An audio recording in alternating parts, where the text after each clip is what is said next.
ও বউ, কই গেলে তুমি? তাড়াতাড়ি আসো। আসছি, ওয়েট করো। এবার বলো কি বলবে। আমার না খুব আদর আদর পাচ্ছে। বাদর ছেলে কোথাকার, এই একটু আগেই তো আদর দিলাম। কি করব, এরকম একটা সুন্দরী বউ পাশে থাকলে কি মন মানে বলো? ফাজলামি বন্ধ করো, তাড়াতাড়ি চলো, ফ্রেশ হবে। আমি আমার আদর না পাওয়া পর্যন্ত এখান থেকে উঠছি না। এরকম করো কেন? আমার একটাই কথা, আদর চাই। বুঝছি, চোখ বন্ধ করো তো। চিটিং করবে না কিন্তু। তারপর তারা দুজন ফ্রেশ হলো একসাথে। এভাবেই চলছিল তাদের দিন, বেশ ভালোই কাটছিল। দেখতে দেখতে তাদের বিয়ের 3 মাস কেটে গেল। কিন্তু এই কয়েকদিন থেকে হঠাৎ করে আরাফাতের ব্যবহারের মধ্যে পরিবর্তন চলে এসেছে, যেটা রিমি খুব ভালো করে বুঝতে পারছে। কিন্তু এই ব্যবহারের পরিবর্তনের কারণ কি সেটা কেউ জানে না। আরাফাত ভীষণ বড় একটা সত্য জানতে পেরেছে। এই সত্যটা সে কিছুতেই মেনে নিতে পারছিল না। সে কি করবে কিছুই ভেবে পাচ্ছিল না। তাকে মেয়েটা এত ভালোবাসে, এই মেয়েটা যদি জানতে পারে তার এরকম অবস্থা, তাহলে সে মেনে নিতে পারবে না। সে কি করবে তার মাথা কাজ করা বন্ধ করে দিয়েছে। এমন পরিস্থিতিতে পড়লে স্বাভাবিকভাবে যে কোনো মানুষ জ্ঞান হারিয়ে ফেলে। সেও একদম পাগলের মতো হয়ে গেছে। কিন্তু রিমির সামনে স্বাভাবিক আচরণ করার চেষ্টা করে, কিন্তু স্বাভাবিক আচরণ করতে গিয়েও সে কেমন জানি এটা থমকে যায়। সে ভালো কাজ করছে নাকি খারাপ কাজ করছে সেটা সে নিজেও জানে না। তখন সে বসেছিল বাড়ির ছাদের উপরে। সে কি করবে তার মাথায় কাজ করছিল না। আকাশের দিকে তাকিয়ে চিৎকার করে বলতে থাকে, বিষণ্ণতায় অস্থির হয়ে আছে হৃদয়। নীরবতার আঘাতে যেন আরো রক্তাক্ত। অন্ধকারে ঢিল ছোড়ার মতোই খুঁজে ফিরে নিজেকে। আজকাল পুরনো সুরটাও ভালো লাগে না। জীবনে নাটকের অভিনয়ে মিথ্যা অভিনেতার মতোই অভিনয় করে যাচ্ছি। পাওয়া না পাওয়ার হিসেব মেলাতে বড়ই অস্থির লাগে। তাই বুক ভরা দৃষ্টি নিয়ে চেয়ে আছি আকাশ পানে। আজ এই আকাশের মতো আমিও বড় অসহায়। আমার সব কিছু অসহায় হয়ে পড়েছে। আমার সব হিতাহিত জ্ঞান আমি হারিয়ে ফেলেছি। কি করব, আমার মাথা কাজ করতেছে না। আমি কিভাবে তার সাথে এত বড় একটা অন্যায় করতে পারবো? তার একটা জীবন আছে। আমার জীবনের সাথে জড়িয়ে তার জীবন আমি নষ্ট করতে চাই না। আমি তাকে মুক্ত করে দেব। তাকে আমি আমার কাছে রাখবো না। কেন আমি তার জীবনটা নষ্ট করব? সে অনেক ভালো একটা মেয়ে, অনেক সুন্দর একটা মেয়ে। চাইলে আমার থেকে ভালো একটা ছেলেকে বিয়ে করতে পারত, কিন্তু আমার মতো এরকম ছেলেকে বিয়ে করে তার জীবনটা নষ্ট হয়ে গিয়েছে। আমি আর তোমাকে আটকে রাখবো না রেমি। এখন থেকে তুমি তোমার মতো চলতে পারবে। তোমার জীবনটা তুমি সাজাতে পারবে। আমার জীবনের সাথে জড়িয়ে তোমার জীবনটা আমি নষ্ট করব না। এইসব ভাবতে ভাবতেই নিচে চলে আসে। এদিকে রিমি রুমে বসে আছে। সে কিছুতেই বুঝতে পারছে না আরাফাত তার সাথে এরকম ব্যবহার করছে কেন।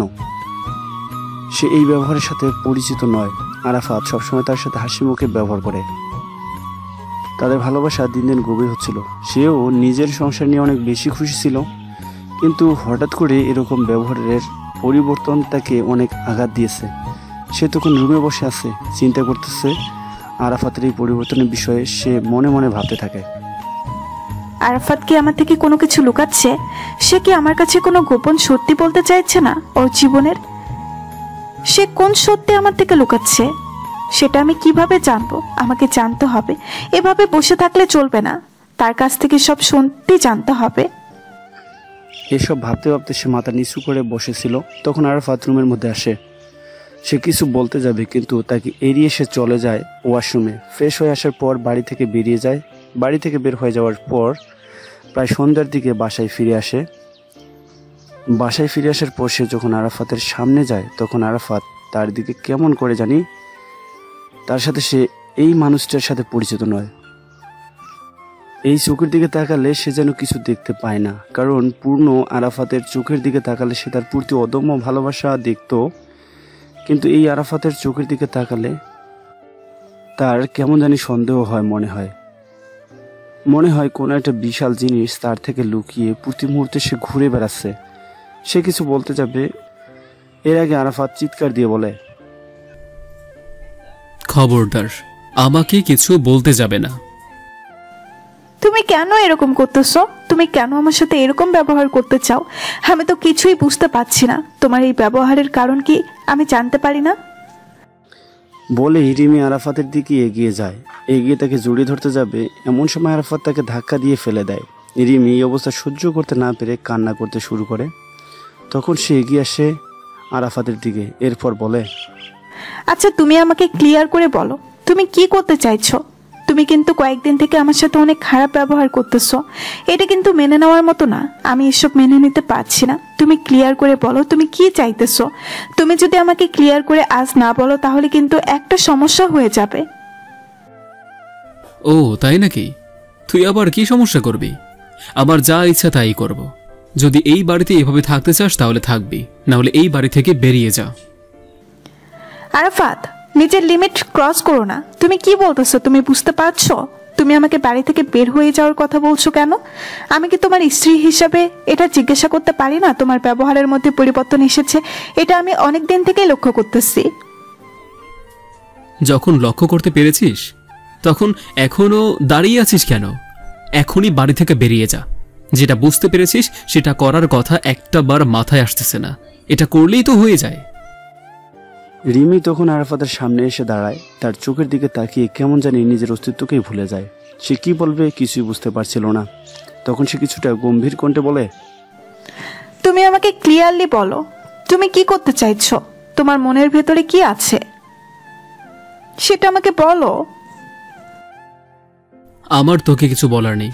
তুই আমার বাড়ি থেকে বের হয়ে যা, আর এক মুহূর্ত যেন তোকে আমার বাড়ির সামনে না দেখি। এখনই আমার বাড়ি থেকে বের হয়ে যা। আরাফাত, এইরকম করছো কেন? আমি কি করেছি? আমি তোমার বিয়ে করা স্ত্রী। তুমি আমাকে এভাবে বাড়ি থেকে বের হয়ে যেতে বলছো কেন? কি হয়েছে তোমার? আমার কিছুই হয়নি। আমি তোকে ভালোবাসি না, আমি আরেকটা মেয়েকে ভালোবাসি। তুই আমার বাড়ি থেকে বের হয়ে যা। তোকে আমি আর আমার চোখের সামনে দেখতে চাই না। প্লিজ আরাফাত, এরকম করো না আমার সাথে। এরকম করতে পারো না তুমি। তোমাকে আমি ভালোবাসি নিজের জীবনের চেয়েও বেশি। তুমি এরকম করতে পারো না। আমার সাথে কেন এরকম করছো? বললাম না, আমার একদম সহ্য হচ্ছে না তোর এসব ন্যাকামো। আমার সামনে থেকে সরে যা, না হলে কিন্তু থাপ্পড় দিয়ে দাঁতগুলো সব ফেলে দেব। বলে আমি বাড়ি থেকে চলে আসলাম। এসে নিজেও কান্না করছি, কারণ আমার একটা কিডনি অলরেডি ড্যামেজ হয়ে গিয়েছে। আরেকটা কিডনিতে সমস্যা। মানুষ একটা কিডনি নিয়েও বেঁচে থাকে, কিন্তু আমার একটা কিডনি একদম ড্যামেজ হয়ে গিয়েছে। আরেকটা কিডনি ড্যামেজ হতে চলেছে, এরকম অবস্থা। আর এই অবস্থায় আমি 1 মাসের বেশি হয়তো বাঁচব না। কিন্তু যদি আমি ওর সাথে ভালো ব্যবহার করি তাহলে ও আমাকে আরও ভালোবাসবে, তাহলে ও আমাকে আরও ভালোবেসে ফেলবে, আমাকে আগলে রাখতে চাইবে। কিন্তু আমি তো থাকতে পারবো না, আমি তো মরে যাব। এরপর ও সহ্য করতে পারবে না। ওর কিছু একটা হয়ে গেলে আমিও মরে শান্তি পাবো না। আমার কান্না যেন আজ শুধু গোপনেই চলছে। আমি সবাইকে লুকিয়ে কান্না করছি, কেউ আমার কান্না দেখতে পাচ্ছে না। আমার এই কান্না যদি ও দেখতে পারত তাহলে হয়তো এখনই বেহুশ হয়ে যেত। আমার এই কান্না দেখে আমাকে প্রচণ্ড ভালোবাসে আমার স্ত্রী রিমি, কিন্তু এরকম ভালোবাসা আমার কপালে নেই। আমি তার সাথে খারাপ ব্যবহার করেছি যেন সে আমাকে ভুল বোঝে, আর ভুল বুঝতে পেরে আমার কাছ থেকে চলে যায়। আমার সামনে থাকলে ওকে দেখে আমার বেঁচে থাকার আগ্রহটা আরও বেড়ে যাবে। আমি বাঁচতে চাইব, কিন্তু আমার হাতে যে সময় নেই, আমি যে আর বাঁচতে পারবো না।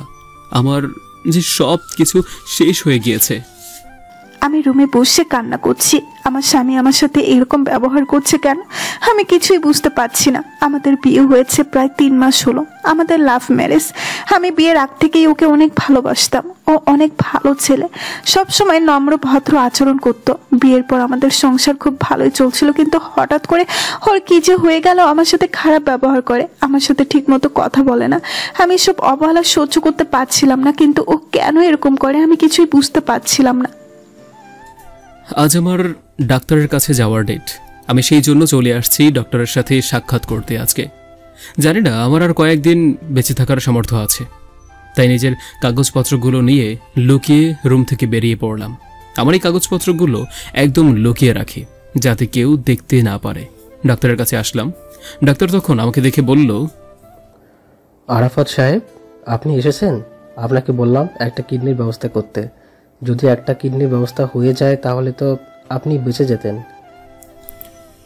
ডাক্তার সাহেব, আপনি যেরকম বলছেন সেরকম তো সহজ না। কিডনি কোথায় পাবো? একজন মানুষ তো তার কিডনি বিক্রি করে দিবে না। আর আমার 2টা কিডনি ড্যামেজ হয়ে গিয়েছে, এখন আমি কিডনি কোথায় পাবো? কিন্তু এত করে যে আপনার জীবন একদম বিপদ ঝুঁকির মুখে পড়ে গেছে, আপনি তো আর 1 মাসও বাঁচবেন না।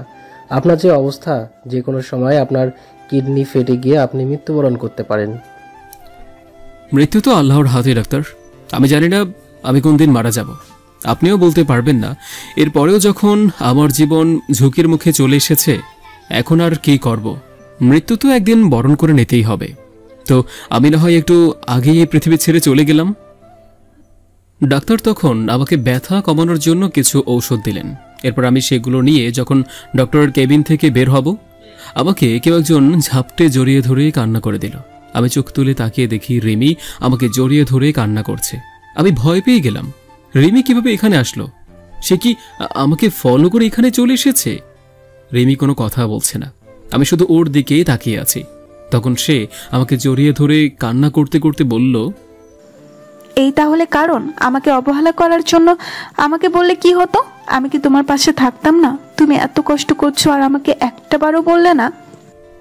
রিমি, সব কথা বলা যায় না। এই কথাটা যদি আমি তোমাকে বলতাম তাহলে তুমি আমার আগেই মৃত্যুবরণ করতে। তাই আমি তোমাকে বলিনি, তোমাকে আমি কষ্ট দিতে চাইনি। তোমাকে আমি কি বলেছিলাম? তোমার সুখ দুঃখ সব সময় আমি তোমার পাশে থাকবো। এখন তুমি কষ্টে আছো, আমাকে সেটা শেয়ার করলে না, আমি কি করতাম? এরপর রিমি ভেতরে চলে গেল, আমি পিছন পিছন গেলাম। রিমি সোজা গিয়ে ডক্টরের সামনে বসে বলল, ডাক্তার সাহেব, আপনি অপারেশনের ব্যবস্থা করুন। আমার একটা কিডনি নিয়ে আমার স্বামীকে বাঁচান। আমরা 2জন 2টা কিডনি নিয়ে বেঁচে থাকবো। আপনার অপারেশনের ব্যবস্থা করুন। আমি তখন তার কথা শুনে অনেক অবাক হয়ে গেলাম। এরপর ডক্টরকে বললাম, ডক্টর, ওর কথা শুনবেন না, এতে দুজনারই জীবনের ঝুঁকি হবে। আমি চাই না আমার জীবনের জন্য কেউ মারা যাক। এটা তুমি বলতে পারলে? তুমি মারা গেলে কি আমি বেঁচে থাকবো?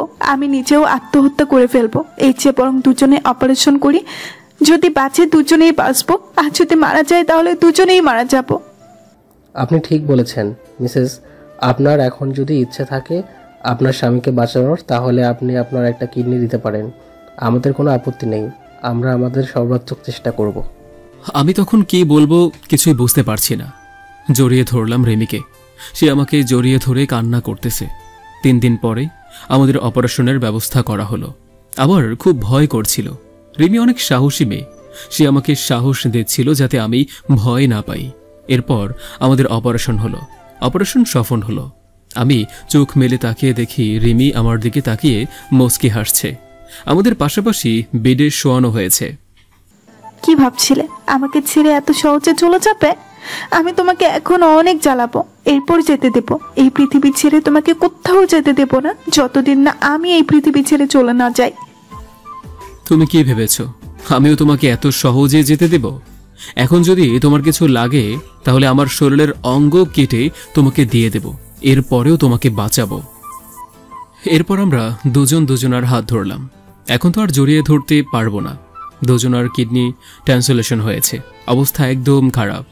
এরকম ভালোবাসা পৃথিবীতে বেঁচে আছে বলেই পৃথিবীর এখনও টিকে আছে। পৃথিবীতে সবাই সঠিক ভালোবাসা পায় না, তবে যারা পায় তারা সফল হয়। আমিও আমার সঠিক ভালোবাসা পেয়ে গিয়েছি। আমার জীবন এখন অনেক সুখের, অনেক শান্তির। 1 মাস পরে আমাদেরকে হসপিটাল থেকে ছাড়া হলো। এখন আমরা সম্পূর্ণ সুস্থ। আশা করি আমাদের ঘরে একজন রাজকুমার আসবেন, খুব তাড়াতাড়ি আসবেন। সবাই দোয়া করবেন তার জন্য এবং আমাদের জন্যও দোয়া করবেন। তাই সঠিক ভালোবাসা খুঁজুন আর নিজের জীবনকে সফল করুন।